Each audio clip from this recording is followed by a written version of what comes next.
everyone, I'm Brandon with Star Player 1, and we are continuing on with Leviathan, the last day of the decade. Last time we left off is we got a new demon partner, a little psychic who's following us around named Edna. And our dad also returned home, but we haven't seen him yet, and our mom seems to be a little in and out of reality as it seems. But let's continue on. Mother, oh, I totally forgot about dinner with all this talk. Sit, honey. Call Ginny. We haven't had dinner together for such a long time. Mom, Ginny doesn't live here anymore. What? How? No. Why is that? She left the city a couple years ago. You sent her to study magic, remember? Don't you remember, Mom? I'm so tired. I'm terribly tired, son. My memory doesn't work like it used to. Quietly, sadly, eat. It's getting cold. That's a little creepy. Mom, are you okay? Your eyes are twitching. Thanks, Mom. It's no worse than Catherine's, right? She smiles. Go to your room. Study while I... What is it? Did you hear that, Arthur? There's a sound in the backyard. I'll go see what has happened. Mother leaves and Oliver is alone in the kitchen. Master! Master! Didn't you want to see your honorable father? Of course, Edna. But Mother locked the bedroom door and has the key. I can't see father until he wakes up. Oh, sweetie, sweetie. Oh, you child. I heard how your mother had hid the key in the kitchen. I swear by Joel, it's here. Yeah? Then we have to find the key. Let's go. Let's check the cupboard. A cracked oak cabinet. The glass door clearly rings when I touch them with my hand. We have a lot of furniture. A cast iron Dutch oven. It smells like roasted meat, onions, and spices. And wormwood. It smells like wormwood everywhere. Let's look at the pig. A pig's head with smudges of blood. It's laying on a silver platter with greens and vegetables. I'm just kind of the same thing.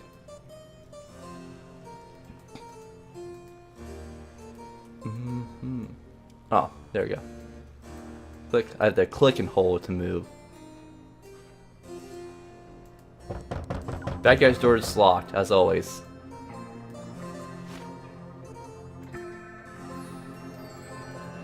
What are we doing? Oh, we're opening it. Okay. She hid the key in the clock? Why? Oh. It's the key to the parents' bedroom. The Bertrand family monogram is stamped on the key's bow. Alright, we did it! Let's go see Papa. Yeah, your mama still likes to play secrets, my lord. So as we have a key with us... Open the door, quickly, my sweetie. Edna's right. I have to hurry. Mother says that father's very tired, but I want to see him so much. I hope he won't be mad. Dad, you asleep? No answer. The room's empty and it's cold. It doesn't look like father's here. Dad? What are you doing here? Mom, I'm... And why don't you ever listen? Didn't I tell you not to bother your father? I just wanted to see him, but he's not here. Didn't you say he was asleep? He's probably went somewhere. Maybe he couldn't sleep and he just stop. Stop it, Oliver. This is creepy. I'm getting like chills off my back because of the noise they're making. I'm expecting like a scary image to just pop up. Go finish your homework right now. Oliver's mother takes his hand and leads him out. Let me in. Let go of me. Mother, let go. Mother, how did father have time to leave? Did he just like walk right past us? Why is that bed made up? Where are his things? He couldn't have traveled light. Mother opens the door into the playroom. Study, Oliver. It's like she came and hear me. Why doesn't she talk about father? Don't stop, honey. Let's go.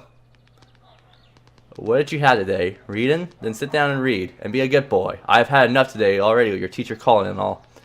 If you're going to misbehave in school, then at least learn something. Mother leaves. Mother says that Professor Craze is a great teacher.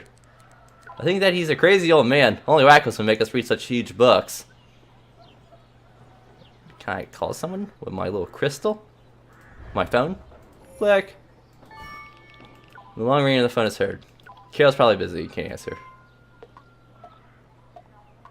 Mifra Rosewitch, she's our bride to be. Let's call her. Bristol hangs up the phone. What a pain. She didn't even answer to talk to us. Let's call our dad. That doesn't look so great. Not even a beep is heard. Father's husband has been heard for months. It's called Ginny. Hello, Captain. You haven't called in ages, and you suddenly reappeared. Why? It's about the books in my room, and take them. I'll do anything for my brother. Just be careful of them. That's our sister! Ginny, it's about something else. I just wanted to ask. Yes? What do you want to know? What about Dad? Tell me, what happened to Dad? I don't understand anything. I want to know. No, Captain. Mother asked me not to say anything, and I won't. She'll tell you everything, Oliver. I'm probably wrong, I know, but you can't disobey your parents. It's bad. Well, I'll tell you about that academy of mine. So many things are happening. Heard about the eye? We live on that now.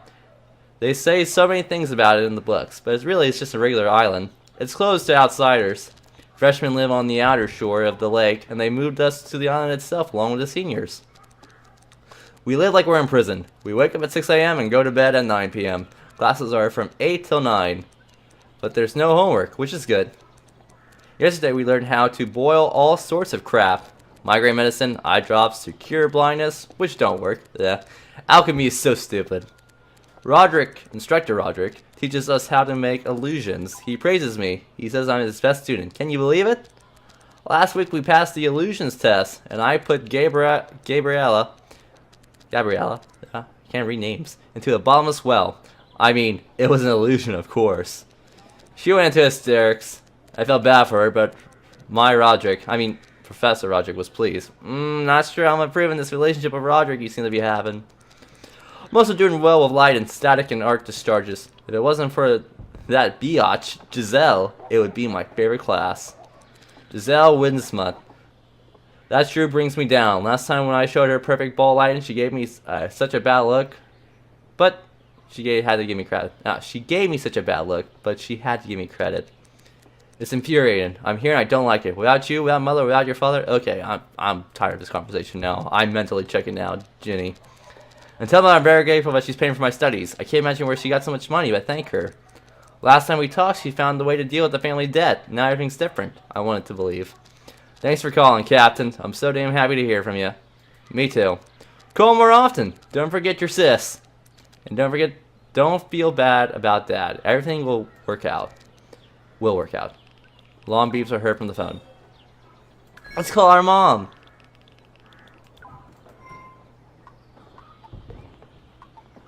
Let's call our professor. Hi, Master Cormac, Magic Guard. Nice to meet you. Master Cormac is busy right now. I can't talk to you. Wait, who are you? Anyway, I am Master Cornjack's Magic Guard. I am a disembodied spirit of magic and ether. What are you doing? I am Master Cornjack's Magic Guard. I answer calls for my master and make riddles. Where is Cornjack? Where's Master Corntex? Why are you answering him? I am him. On every day, 400 people call. I tell my master about everyone who calls. Got it. Why do you keep saying I am Master Cornjack's Magic Guard? I am Master Cornjack's Magic Guard. I always say that I am Master Cornjack's Magic Guard to everyone who calls. I'm Magic Cornjack's Magic Guard. Do you want to end the conversation or guess my riddle? I'll guess it. I am Master Cornjack. Here's a riddle. You only have one chance to answer correctly. Okay, let's go. Here's a riddle. What smiles all the time, is immersed in water, but never drowns, always hunts, but never eats. So it's a...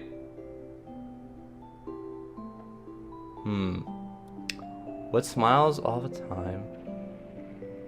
Oh, it's a fishhook. Yep. Immersed in water, but never drowns. That sounds strange, but I know some of this. It's an animated water hunts, or harpoon. We're basically just working out a fishing net, but why does it smile and why doesn't it drown? Aha, it's a fishhook. It doesn't drown because it's tied to a rod. Guard, it's a fishhook. I'm Master Cornjack's Magic Guard. You solved the riddle, and I'm very happy. I have a small present for you. A small ring is heard. Oliver puts his hand into his pocket and finds 7 gold coins. Wow, real magic. I wish we had phones like that. Phone services. Thank you, guard. I'm Master Cornjack's Magic Guard. Would you like to leave a message for him, or would you like to end? I never know to say your master. Okay, have a wonderful day then. Goodbye. Okay, well, we learned some backstory. Let's look outside. Grandfather's old garden, and behind it, Recently, the decade's begun. Okay, let's go to bed then. It's a huge old canopy bed. This is a cool place. I could turn into a ship or fortress. Maybe we were supposed to leave? No. If I don't study, the mother will surely punish me. I don't want to test her patience. And I guess we study. This is a dusty old book. The half-erased title printed on the cover is the most important events in the history of and geography of the land of Leviathan. So that's the game. It's the actual it's the region we live in, Leviathan. Grandfather said that many generations of veterans have studied this book. He also said that every pureblood family should have a history book like this one. Only nobles are taught in my school, so everyone in my class has a book like this on their desk. Professor Craze makes us read passages from it. The first passages are a long list of chapters. What should I read? Let's read about the decade. Okay, January 12th. Every man of Leviathan walks in the shadow of the decade, and every living creature should have knowledge of it. Here you'll find all you should know. The decade is a great plague that covers the greater part of the continent, leaving only the borderlands unaffected. That's not the date, okay? That's just a chapter and index, what I'm reading. The plague occurs at irregular intervals. Sometimes only a few years passes from one decade to the next. On other times, 2 centuries may go by. The decade itself always lasts exactly 10 years. One can predict precisely when it will end with an accuracy of up to a week. Decades present no threat to pureblood aristocrats. Their noble heritage protects them. Mudblood bastards and commoners become sick and die, however. The number of deaths is particularly high in the capital. This is not surprising. Corstone has always been at the heart of the epidemic.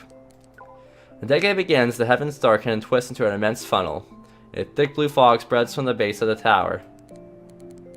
The fog is the plague, the disease. Any mudblood who's caught in it will inevitably be afflicted. The afflicted can likewise infect others. The infected experience great thirst, chill, a fever, and a throat so dry that every time they cough, they start to bleed. Flies reproduce in the open, festering wounds that produce the vile odor. Dark painful sores appear all in the bodies of the infected. Does not sound like a good time. The disease rapidly progresses often. The afflicted die within a week, while others carry on for 3. Out of the 20 afflicted, 17 perish. Okay. There's no cure for the disease, although charlatans make assurances. The suffering of the afflicted can only be eased by giving them plenty of fluids. It almost sounds like the aristocrats made this disease to kind of like keep the lower class thinned out. All of our stuff's reading. Okay, let's close the book. Alright, Dark, how long have I been sitting and reading this book? My lord, can you hear that? It's funny because that thing would have scared me when it popped up Edna, but now, like, since it's my little demon servant, I'm always happy to see it now. Hear what, Edna? What is it? Shh, don't speak loudly, my wonderful lord. He's already here in your parents' room. A bad man. I can smell him. The air is saturated with his scent. Can't you smell it, my master? No, Edna. Strange. Such a strong demon. And are you sure you can't smell it? The door creaks in the parents' bedroom. Noise. A crash. Ah! Mom! No, stop! I beg you. No, no! Mom! We have to go save her. I heard a voice. What's happening?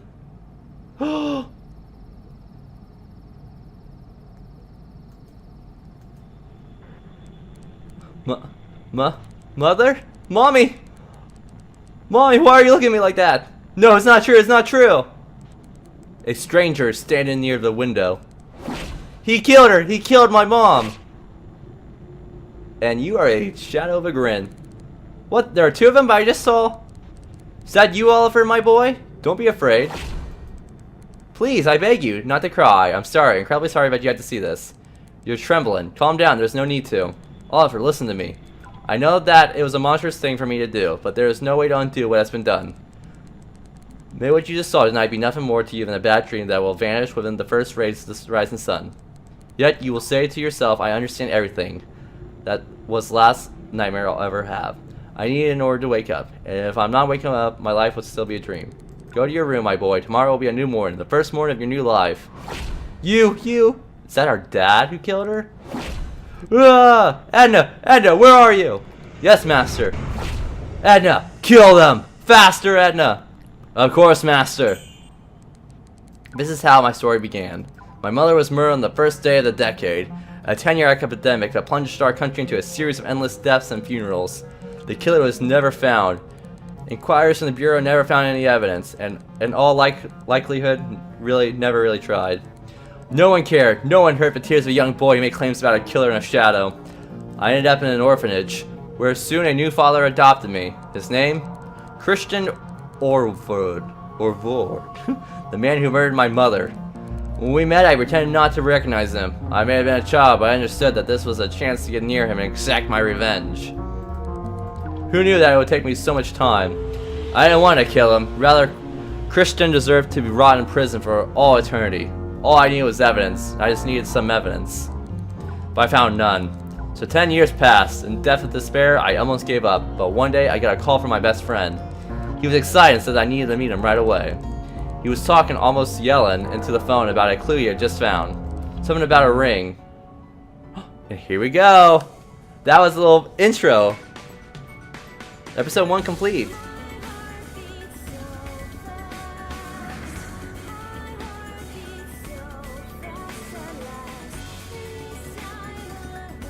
I'm trying to be quiet for this intro.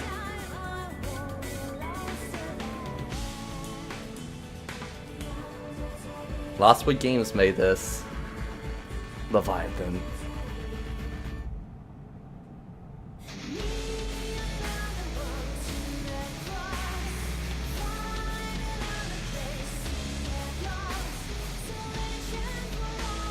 Mom!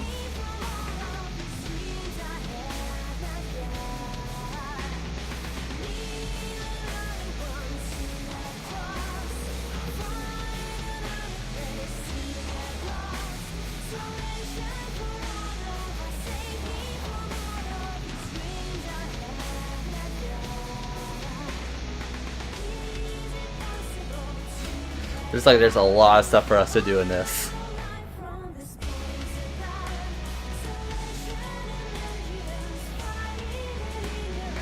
Really cool story so far. Are you guys enjoying it as much as I am? I hope so.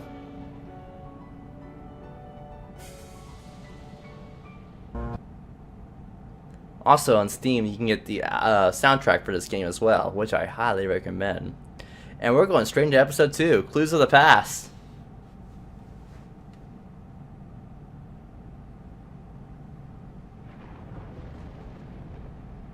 Kale.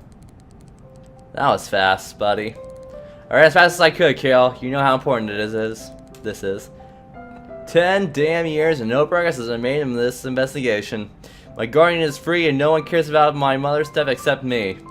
Suddenly you call and say you have, for the first time in years, a clue? Faster, Kale. What'd you find? Show me quickly.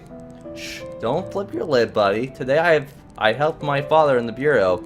He gave me access to old documents, and I found your mother's ring. While I was waiting, I looked at it closer. I'll tell you this thing will tell us more than you can think. Here, buddy, look. VF, that's some jewelry seal. Kale, do you think he knows something?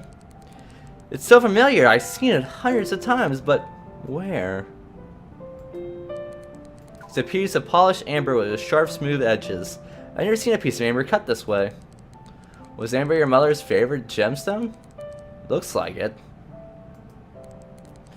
Where have I seen a tree with gold coins? It's the Orvord coat of arms, Kale. It's the coat of arms of my guardian. You noticed it too, huh? So that begs the question, where did your mother get a ring with the Orvord coat of arms?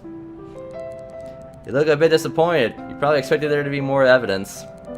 And damn it, you're right. The ring itself doesn't prove that your guardian killed your mother. Kale, all I do is upset you. I'm sorry. Buddy, don't beat yourself up about that. I haven't found anything in 10 years. You're fine as a miracle. The ring isn't proof, but it will lead us to more clues, and you gave me this lead. Cheery music! We did something good! Kale, you helped out. Oh, thank you so much. He blushes. Now this is your ring, and take this document. It's a document from the Bureau. It says that the ring was taken from the Sherry veteran, Patron. Thanks again. And your father? He didn't say anything about you taking the ring, did he? Father doesn't know. I stole the ring and ran. My father is probably searching for me right now. I promised him that I stored the documents back to Steven. I owe ya. I can say helping your dad. What's next? I owe you respect. I'm gonna say I owe ya. Hiya, Cal. How can I repay you for what you done? I don't need anything, Oliver. Thank you. I'd like you had some questions for me. What's next? What do we do next? You're right. The ring isn't evidence yet. It has to seal the goldsmith. You need to find him and ask more about this ring. And buddy, don't forget about your studies. You said that your guardian hates it when you skip. I don't need you wiping my nose, Cal. I don't need a second order in my life. Okay, I'm going to class. Remember, after class, you have to go search for the jeweler who made the ring. Good luck, buddy. I can't believe I had this ring. 10 years have passed in vain, but now, all that waiting was worth it. What a weird statue. Cal said that he loves to come here in the morning and enjoy the sunrise, sitting on the back of his gargoyle. I think deep down he feels sorry that he had to quit his studies at the academy and work in the bureau. And on this lovely image, I will end this. Thank you, Leviathan, for that. In fact, that's just what I needed. If you like what you're seeing down here so far, like, comment, subscribe down below. And as always, I will see you guys in the next Star Player 1 episode. Bye!